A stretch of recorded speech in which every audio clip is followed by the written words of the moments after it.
Hello everyone, welcome back to another session of an online class. In this class, you are going to learn about digital interfacing. So, what is this digital interfacing called? A digital interfacing is the medium through which humans interact with the computer. Interfaces represent an analog information of visual as well as an auditory and functional. So components that people see, hears, touch or talk as they interact with computers. It is called as a digital interfacing. Okay. So in this digital interfacing, we have some concepts. Let us see those concepts first. So let us see what is this programmable parallel ports are called. So here programmable parallel ports means in this input and output port chip used for interfacing I/O devices with microprocessor. Okay, so it is very commonly used peripheral chip which is available on 8086 motherboard. So it acts as an interface between the peripheral devices and as well as an 8086.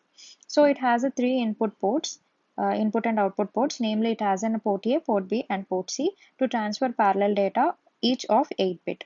So port C is used as two 4-bit parallel uh, to 4-bit port, it is an independent or to produce an handshake signals for A and B.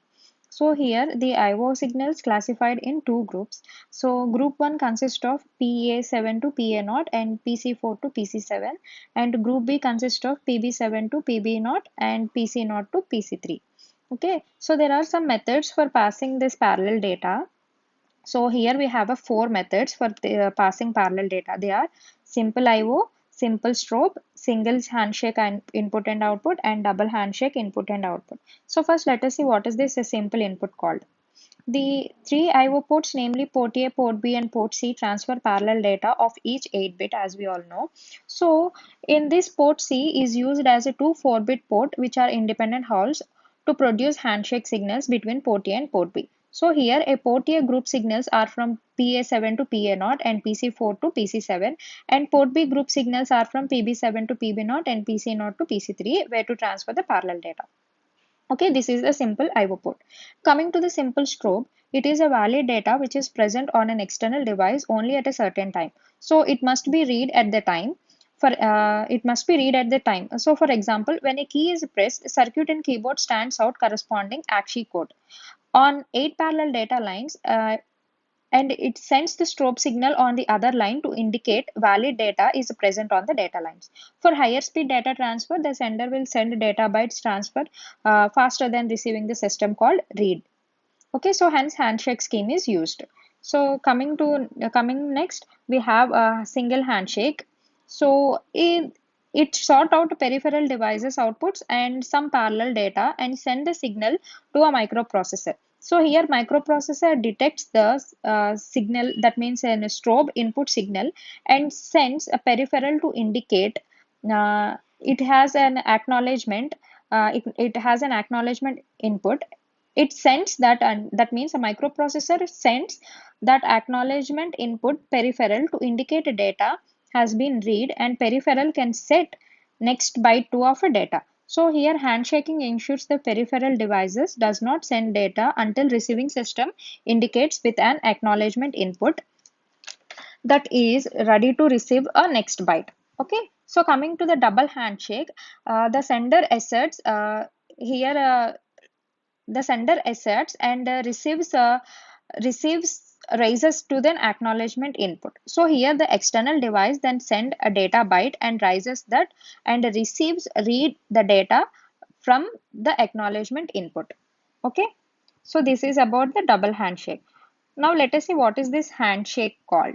So handshake is an input and output control method to synchronize I/O devices with the microprocessor. So as many of input and output devices accepts or releases information at as much as lower rate than the microprocessor, this method is used to control the microprocessor to work with input and output devices at the input and output devices data transfer for the rate.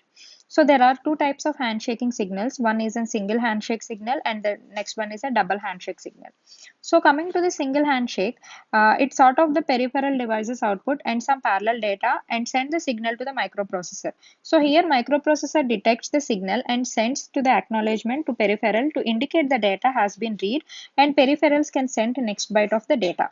So handshaking ensures that the peripheral devices does not send data until the receiving system indicates with an acknowledgement input that is ready to receive the next byte. Okay, now coming to the double handshake, the sender accepts and receives the rises of an acknowledgement. So here the external device then sends the data byte and receives the acknowledgement and reads the data and drop the acknowledgement input.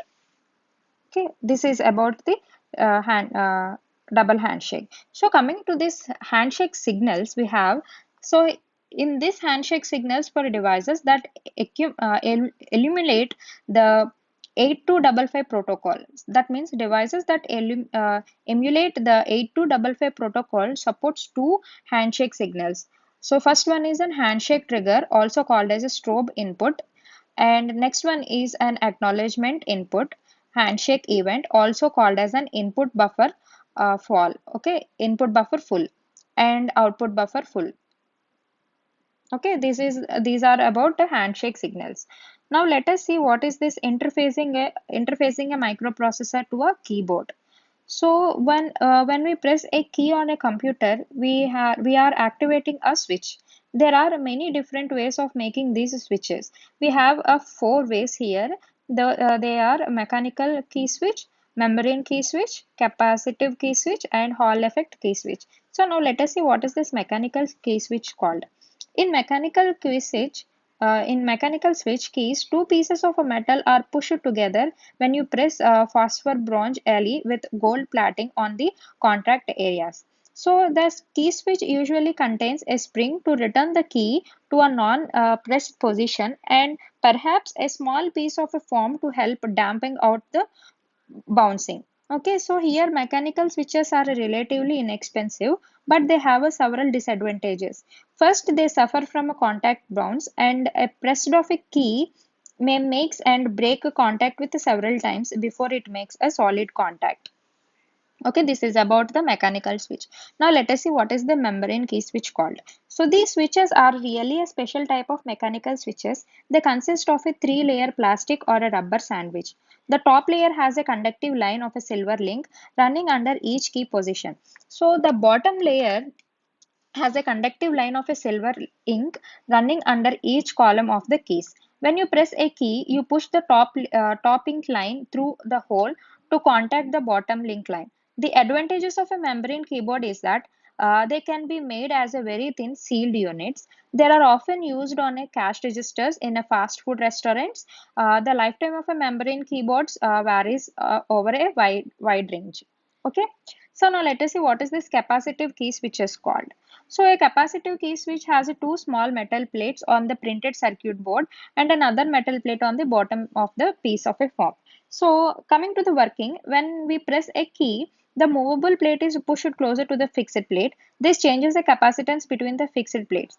Hence, an amplifier circuitry detects its changes the capacitance and produces a logical level signal, so that indicates a key has been pressed. So in this the advantages are uh, one of the big advantage of a capacitive switch is that it has no mechanical contacts become oxidized or dirty. And coming to the disadvantages, the specified circuitry needs to be detect the change in the capacitance. Okay, so now let us see what is this Hall effect key switch called. This is another type of a switch which has a no mechanical contact. It takes advantages of a deflection of a moving charge by a magnetic field. So a reference current is passed through a semiconductor crystal between two opposite phases. When a key is pressed, the crystal is moving through the magnetic field which has its flux lines